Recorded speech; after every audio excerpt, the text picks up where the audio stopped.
그냥 네. 이런 동작이 되겠죠. 네? 아, 이게 뭐예요? 그걸 팽겨가시는 것 같잖아요, 지금. 네. 아니, 폴카를 좀 사실 보고 싶은데, 선생님이 좀 하실 수 있어요? 폴카하고 왈스의 차이점. 두 가지가 살아남았다고 그랬잖아요. 폴카는 두 박자예요. 두 박자. 따란 짠짠짠 딴짜자잔 짠따다단 따단 딴딴따 띠다다다 띠 제일 쉬우고요. 이게 궁쭉 궁지가 띄우면 돼 그냥. 동실동실. 춤인가요? 그거는 그게 폴카. 그게 뭐 폴카 그게 폴카 군대 막춤이지 그게 뭐예요? 아 내가 보여주려고. 네. 그 대신 월스는 네. 쿵짝짝 쿵짝짝 세 박자짜리. 어. 폴카가 두 박자고. 월스는 세 박자. 네. 그러니까 이게 격식이 있어요. 쿵짝짝 쿵짝짝 이렇게 네. 짝짝 이렇게 짝. 그러니까 춤을 그렇게 왈츠나 이런 것들을 그렇게 어렵게 만든 이유가 그러니까 그 우아한 거를 만들어서 그렇게 어렵게 만들어서 그러니까 배운 사람들 자기네가 할 수 있는 사람들만 출 수 있는 춤을 만드는 거예요. 그러니까 그게 귀족 춤이 되는 거죠. 그러니까 일반 사람들과 구별된 궁정의 춤이 됐다가 그러니까 폴카 같은 경우는 살아남는 이유가 쉬우니까 사람들이 얼마든지 따라하죠. 지금 같은 경우에 온갖 복잡한 춤들이 그거 배우려고 그러면 정말 몇 년씩 다녀야 제대로 춤춘다고요. 네. 그러니까 그런 춤은 사실 필요 없는 춤이라고 우리 느낌을 표현할 수 있어야 되는데 근데 이제 그런 것들이 이제 일반 대중들에게 이제 오면서 이제 이런 데서 출 수 있게 된 거죠. 좀 쉽게 되면서. 사람들 추는 거 보면 굉장히 그 밀착도가 높아 보이는데요? 네. 남녀가 굉장히, 네. 그러니까 대놓고 예. 이렇게 몸이 붙는 것보다는 그 춤추면서 우연히 닿는 그 느낌이 좋죠. 네. 그러니까 춤의 묘미라는 게 그런 네. 데에 있는 게 아닌가 그렇네요. 또 네. 싶어요. 네. 이게 왈츠만 해도 그 비엔나 왈츠 같은 경우에 춤출 때 그 연습할 때 어깨 위에 찻잔 올려놓고 한답니다. 떨어뜨리지 않게 하기 위해서 부드럽게 이렇게 넘어가는 예. 걸 하는데 폴카 같은 경우는 애당초 처음 탄생할 때부터 이 보헤미아의 농부들이 농기구를 두드리면서 네. 이렇게 막 덩실덩실 막 춤을 췄다고 하는데요. 그 폴카라는 이름 자체가 1830년대에 보헤미아에서 나올 때 요즘 체코 말로 네. 뿔까라고 해서 이 작은 반박자라는 뜻이라고 합니다. 그래서 반박자 스텝만 밟으면서 자기 마음대로 그리고 뭐 춤추다가 부딪혀도 되고 부딪히면서 네. 또 몸 아까 말씀하신 대로 몸을 이렇게 밀착하고 이런 어떤 막춤이 가능한 네. 춤이기도 하죠. 음악과 또 무용이 함께 담겨져 있는 이 명작. 이 명작의 가치를 조금 더 자세히 들여다보는 시간 가져보겠습니다. 르누아르는 빛의 변화에 주목했다. 사진처럼 순간의 찰나를 포착해 빛으로 일상을 표현했다.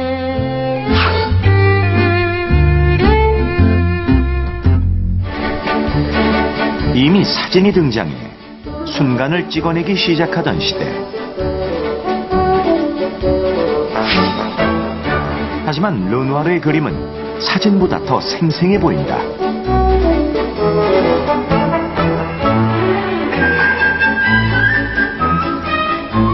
그림이 살아있는 이유를 빛의 표현에서 찾을 수 있다.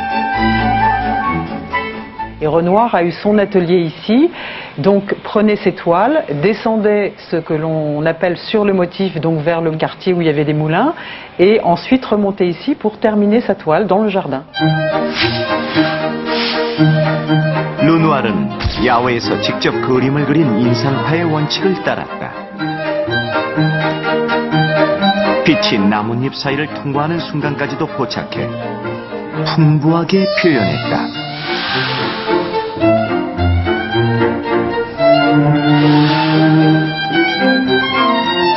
De mettre en évidence cette lumière du soleil qui est, là encore, essentielle à la nouvelle peinture qu'ils essayent les uns et les autres de mettre en évidence.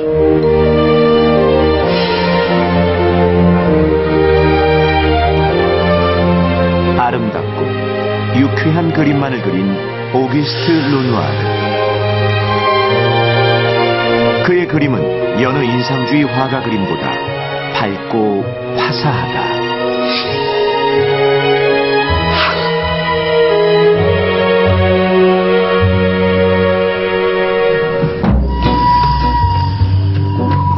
르누아르만의 독특한 색채 혼합법이 그만의 화풍을 만들어낸 것이다.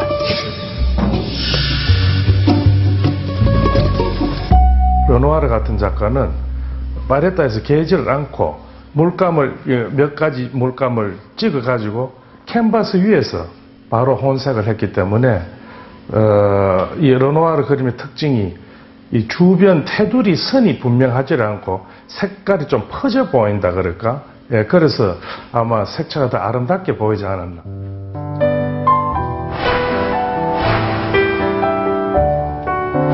르누아르는 화려한 색채에 리드미컬한 붓터치로 활기찬 감정까지 묘사했다.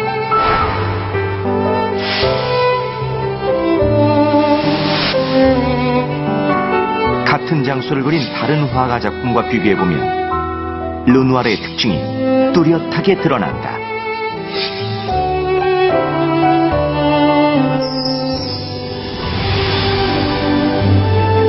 일상의 즐거움을 캔버스에 옮긴 물랭 드라 갈레트의 무도회.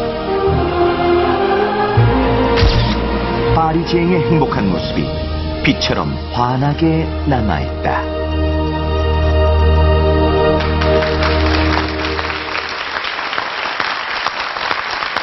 물랑드라 갈레트라는 곳을 다른 화가들이 많이 그렸네요. 근데 개인적으로 이 느낌이 가장 좋은데요, 저는요.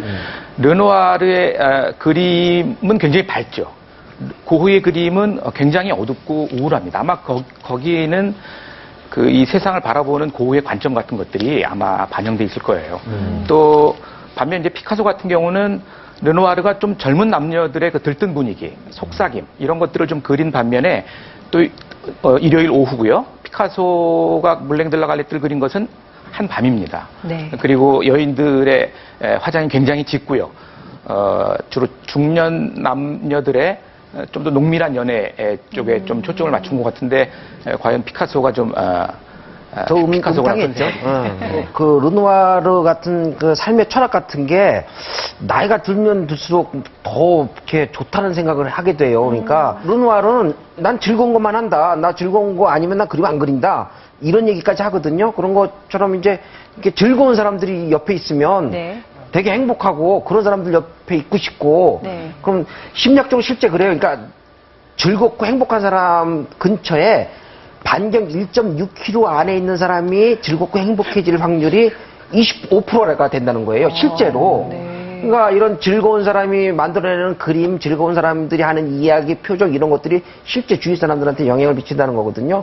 그런 의미에서 고흐 같은 사람이 옆에 있는 것보다는 르누아르가 옆에 있는 게 훨씬 행복하겠다 이런 생각을 해요. 젊었을 때는 좀 그렇진 않았는데 하여튼 요즘에 자꾸 그런 생각을 하게 돼요. 다 아내를 잘 만나서 와이프 덕이다. 아, 그래요? 이런 생각 21살이었나요? 알린네 샤르고였죠. 제가 알기로는 르누아르는 되게 아내랑 행복하게 살면서 아침 8시면 도시락 싸들고 자기 스튜디오 가서 그림 그리고 정규 노동 시간 동안 그림 그린 후에 네. 청소 꼭 하고 집에 돌아오던 아주 그 모범생이었다고 알고 나도 있거든요. 20살 어린 아내가 있으면 그렇지. 물론 저도 그 부분은 상당히 공감해요.